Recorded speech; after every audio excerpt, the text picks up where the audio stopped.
नमस्कार, मैं हूं सुब्रत सिन्हा। आइए हम सुनते हैं रेडियो सिटी की पेशकश रामायण रहस्य।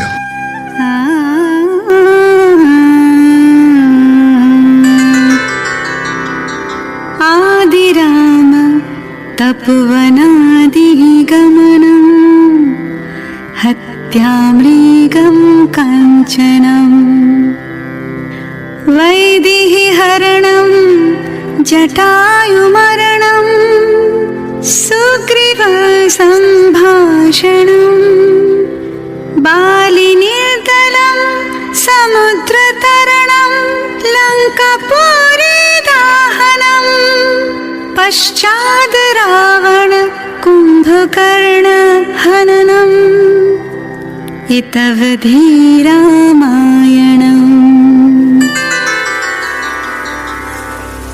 रामायण की लीला त्रिदेव द्वारा मनुष्यों के जीवन में कर्तव्य, प्रेम, नैतिकता, लोक कल्याण और समाज व्यवस्था की स्थापना हेतु किया गया। और क्योंकि रामायण मानव जीवन के उद्धार के लिए भगवान विष्णु का मानवीय रूप था, इसीलिए उसे रामचरितमानस कहा जाता है। मिथिला के राजा जनक बड़े विद्वान तथा साधु पुरुष थे। उनकी बेटी सीता अब धीरे धीरे बड़ी हो रही थी और उनके विवाह का समय आ गया था। राजा जनक के पास एक धनुष था। यह धनुष शिव जी का था। इस धनुष से उन्होंने त्रिपुरासुर का वध किया था। इसे सीता जी को छोड़कर और कोई नहीं उठा सकता था, क्योंकि ये बहुत भारी और कठोर था। राजा जनक ने ये प्रतिज्ञा की थी कि जो कोई इस धनुष को उठाकर उसकी प्रत्यंचा बांध देगा, उसी के साथ सीता जी का विवाह संपन्न होगा। माता सीता के विवाह हेतु स्वयंवर का आयोजन किया गया। रावण भी उस आयोजन में सम्मिलित हुआ था। इस आयोजन में महर्षि विश्वामित्र श्री राम और लक्ष्मण के साथ पहुँचे। राजा जनक ने इनका बड़ा स्वागत किया, किंतु कोई भी इसे हिला भी नहीं पाया था। प्रत्यंचा चढ़ाना तो दूर की बात थी। राजा जनक को चिंता होने लगी कि अब कहाँ अपनी पुत्री सीता के लिए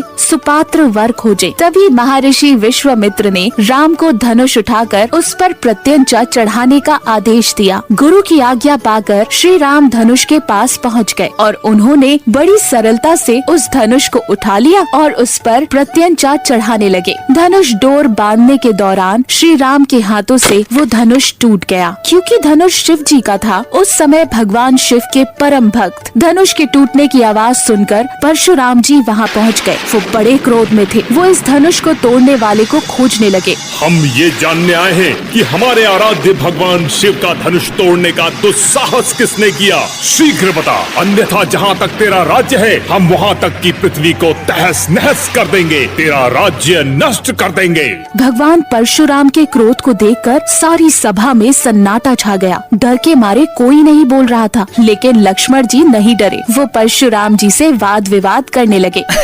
एक धनुष टूटने पर इतना क्रोध करने की क्या बात है? हमने तो बचपन में कई धनुष तोड़े हैं, उस समय तो किसी ने क्रोध नहीं किया। जिससे परशुराम जी का क्रोध और बढ़ने लगा। ऐ नादान, होश में बात कर। विश्व भर में सम्मानित महाशिव के धनुष को बचपन के धनुरिया के समान समझता है। बस बहुत हो गया।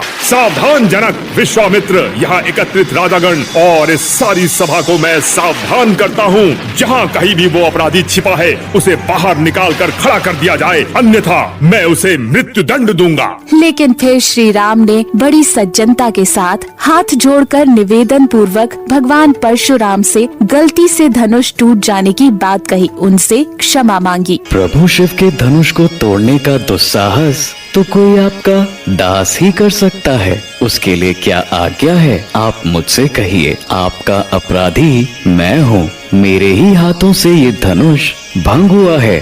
यदि दंड देना है तो मुझे दीजिए। मुझे अपना दास समझकर चाहे मुझ पर कृपा कीजिए या क्रोध कीजिए या फिर प्राण ले लीजिए। राम के सरल शांत स्वभाव को देखकर भगवान परशुराम का क्रोध शांत हुआ और वो वहाँ से चले गए। भगवान परशुराम के जाने के बाद राजा जनक महर्षि विश्वामित्र के पास गए और उनसे श्री राम का परिचय सुनने के बाद उनकी खुशी का ठिकाना नहीं रहा। उन्होंने खुशी खुशी सीता सहित अपनी चारों पुत्रियों का विवाह राजा दशरथ के चारों पुत्रों से करने का निश्चय किया। ऋषि विश्वामित्र ने ये शुभ संदेश अयोध्या भिजवा दिया। अयोध्या में राजा दशरथ ने समाचार सुनते ही पूरे अयोध्या को सजाने और प्रजा को उपहार बांटने का आदेश दिया। समूची अयोध्या ने अपने राजकुमारों के विवाह की खुशियाँ मनानी शुरू कर दी। कई सहस्त्र हाथियों को सजाया गया, शतकों रथ तैयार किए गए। पूरा अयोध्या नगर बारात लेकर मिथिलापुर पहुंचा। मिथिलापुर में राजा जनक ने बारात का स्वागत किया। राजा दशरथ से गले मिले और उनका खूब आदर सत्कार किया। चारों भाइयों का विवाह बड़ी धूमधाम से हुआ। श्री रामचंद्र जी का विवाह माता सीता के साथ, लक्ष्मण जी का विवाह माता उर्मिला के साथ, भरत जी का विवाह माता मांडवी के साथ और शत्रुघ्न जी का विवाह माता श्रुताकृति के साथ संपन्न हुआ। अब सुनते हैं इंडिया के टॉप 10 माइथोलॉजिकल ऑथर्स में से एक नीलेश कुमार अग्रवाल जी को।